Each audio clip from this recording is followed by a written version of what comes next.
change today, so the answer is. Good morning. My name is Ed Andrews. I'm an economics correspondent with the New York Times here in Washington. It's been my pleasure for the last several years to report on both international economics and domestic monetary policy. And before that, I spent 6 years in Europe as the European economics correspondent for the Times, which happened to coincide with sort of the run-up and completion of the launch of the euro as a single currency for most of Europe. So I am very excited to be participating in this roundtable this morning, and I expect we will have quite a very lively discussion about global imbalances. I'll just make just to start this off before introducing our guests, I thought I'd make a couple of comments. When I was in Germany in 1999, just before the European Union was about to complete its final agreements on setting up the euro, I had a lengthy interview with a very senior member of the German Bundesbank. And at that time, there was a lot of concern, there was some concern that the European currencies were sort of perennially undervalued and couldn't seem to, that the Deutschmark couldn't sort of regain its footing against the dollar. The dollar just seemed to be unrelentingly strong. And I raised that question with the banker because it obviously had big implications for the strength and confidence of the euro, and establishing credibility for the euro was going to be their first and top priority, obviously. And he had a lot of answers about why he was confident about the D-Mark and then the euro. But then he leaned over to me and sort of confidentially looked at me and said, you know, there's something else going on here that will change all of this. And I said, what? And he goes, well, just between you and me, you know, the U.S. current account deficit, it's just soaring, and that is really going to take a toll. And at that time, of course, the U.S. current account deficit was somewhere in the neighborhood of, I think it was less than $400 billion a year, and somewhere around 3% of GDP, perhaps. And today it is, in 2006, it was $856 billion and 6.5% of GDP. It might be edging back a little bit now, but it's huge. So the imbalances that seemed to be startling to the German central bankers back then obviously have continued to widen and grow remarkably since then. And yet, there hasn't to date been the kind of payback that at least lay people like myself might have expected.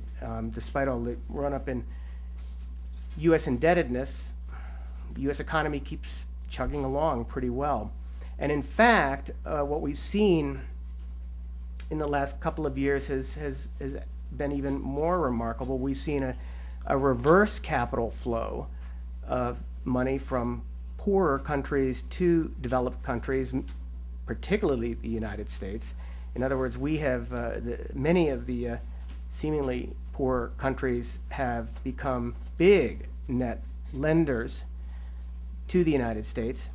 And this has had something, we don't know how much of it, clearly it has something to do with the fact that, with the situation we have now where our long-term interest rates remain very low, our yield curve is flat or negative, despite the fact that the Federal Reserve has raised short-term interest rates dramatically since 2004. Our long-term rates are almost as low as they were back then. And that has to do with the fact that we've got all this money that keeps flowing in from the rest of the world. So clearly we've got these huge global imbalances. We've got, people have been worrying about it, fretting about it, theorizing about it for years now. And there's a lot we don't understand. It does seem clear that the global economy is changing in big ways. and that this is partly driven by China and Asia, but probably many, many more things beyond that. And as Mark Weisbrot is likely to talk about, maybe you others as well, we'll see a lot of ripple effects of the changes in the global economy, the impact of these imbalances that are maybe not so obvious at first glance. And one of them that Mark has been talking about for a while is the possible growing irrelevance of the IMF and other multilateral institutions, and by extension, to some extent, the so-called Washington consensus on what developing countries ought to be doing. The fact is that there are a lot of countries there are fewer and fewer countries that seem to be looking for money from these institutions, so they don't have the policy influence and clout that they once did. Many countries are just sort of turning away from the IMF, either because they have lots of money, they have actually got lots of savings that they're building up, or because they can get the money from other places. Venezuela, Asian countries, OPEC countries, who knows? So there's a lot going on here, and I look forward to the comments that all of our members are going to make. I'm tempted to talk about the sort of subtitle this talk as Global Imbalances, Threat or Menace, but I think they're a part of our life. Let's see if we can make some progress here. Let me introduce our speakers. Mark Weisbrot is co-director of the Center on Economic and Policy Research here in Washington. He's got a PhD in economics from the University of Michigan and is co-author with Dean Baker, his longtime associate at the center, of the book Social Security, The Phony Crisis. Mark's been a longtime commentator and analyst about global finance, global international trade issues, has studied closely the trends, trials, and tribulations of crises in Latin America and the role of the IMF, the World Bank, and the United States in either alleviating or contributing to those problems. Joseph Stiglitz really needs no introduction at all. Professor at Columbia University in New York and chairman of Columbia's Committee on Global Thought. He won the Nobel Prize in Economics in 2001 for his analyses of markets with asymmetric information.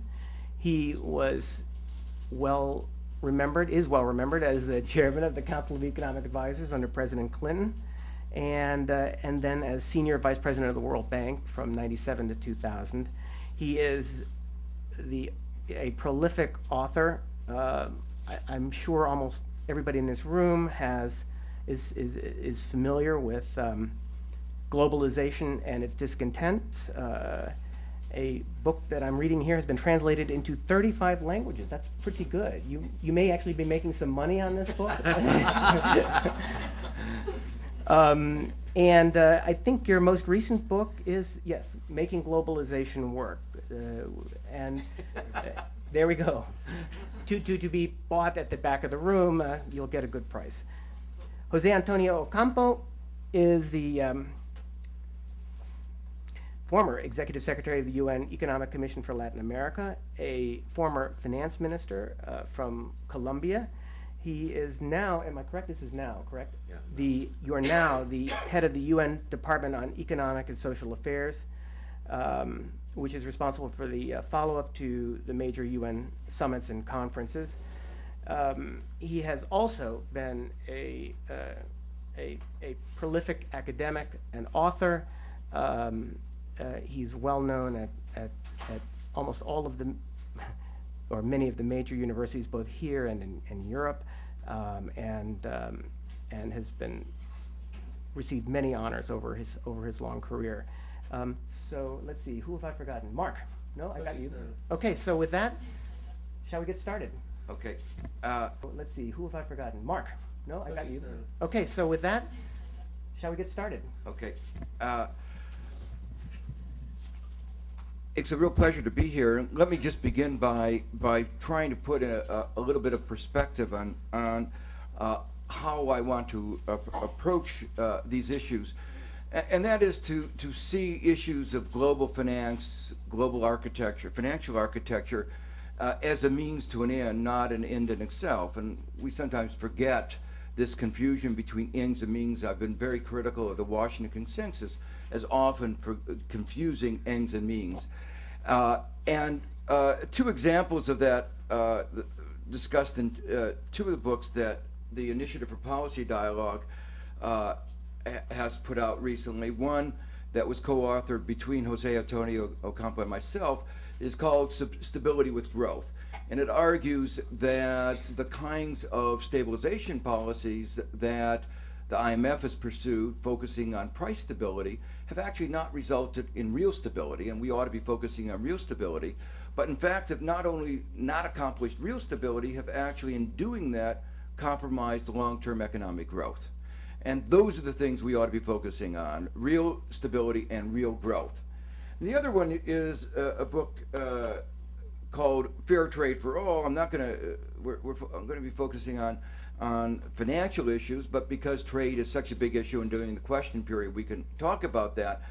What it tries to argue is the so-called development round of trade negotiations doesn't deserve that name.